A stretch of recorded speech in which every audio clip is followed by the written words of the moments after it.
Hi friends, nowadays Hindenburg Research has become a comedy show. They are jealous of India's growth, so they are ultimately targeting Indian economy, telling that this. அதுவும் ஒரு வருஷத்துக்கு முன்னாடிலாம் பார்த்தீங்கன்னாக்கா Hindenburg research வந்து அதானியை பற்றி ஸ்டேட்மெண்ட்ஸ்லாம் சொன்னாங்க. So markets எல்லாம் வந்து கிராஷ் ஆச்சு. திருப்பி அகைன் வந்து பார்த்திங்கன்னா இப்போ அதானியம் மட்டும் சொன்னால் போதாது, செபி சேர்மனையும் கொஞ்சம் சேர்த்து கோத்து விடும் அப்படின்ட்டு சொல்லியிருக்காங்க. ஸோ நல்லாவே தெரியுது, ஒரு வைத்தறிச்சல் ஜெலசியில் வந்து இந்த மாதிரிலாம் ஸ்டேட்மெண்ட்ஸ் கொடுக்குறாங்க. நல்லா தெரியுது. நீ என்ன தான் சொன்னாலும் India is going to grow big, அதில் எந்த மாற்றமும் இல்லை. ஒரு சின்ன அப்ஸ் அண்ட் டவுன்ஸ் எல்லாம் இருக்கும்.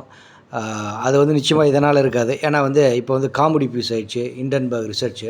அதுவும் எல்லா இடத்துலையுமே பெரிய பெரிய big shots around the world அங்கெல்லாம் பார்த்தீங்கன்னாக்கா எல்லாம் எரிச்சல் இருக்கிறாங்க இந்தியாவோட க்ரோத்தை பற்றி.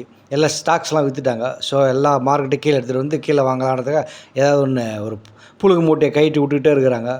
ஸோ இதெல்லாம் நம்ம வந்து பர்டிகுலராக நான் வந்து இது பெருசாக எடுத்துக்காமல் இந்தியாவுடைய க்ரோத்தை மட்டும்தான் நான் வந்து யோசிக்க போகிறேன். நம்மனா ஜாலியாக சிரிச்சிக்கலாம் இண்டன்பர்க் ரிசர்ச்சை பற்றி. Such a comedy piece nowadays Hindenburg research. Thank you. see you next video. அதுக்கு முன்னாடி நிறையா இந்த மாதிரி ரிசர்ச் ரிப்போர்ட்ஸ்லாம் வந்துருந்தா இருக்குது ஆல் ஓவர் த வேர்ல்டு. அதில் ஒன்று இது 1000ல் 1. So why to give importance to this guy Hindenburg ரிசர்ச்சுக்கெல்லாம். So will keep on growing. Thank you. see you in the next video.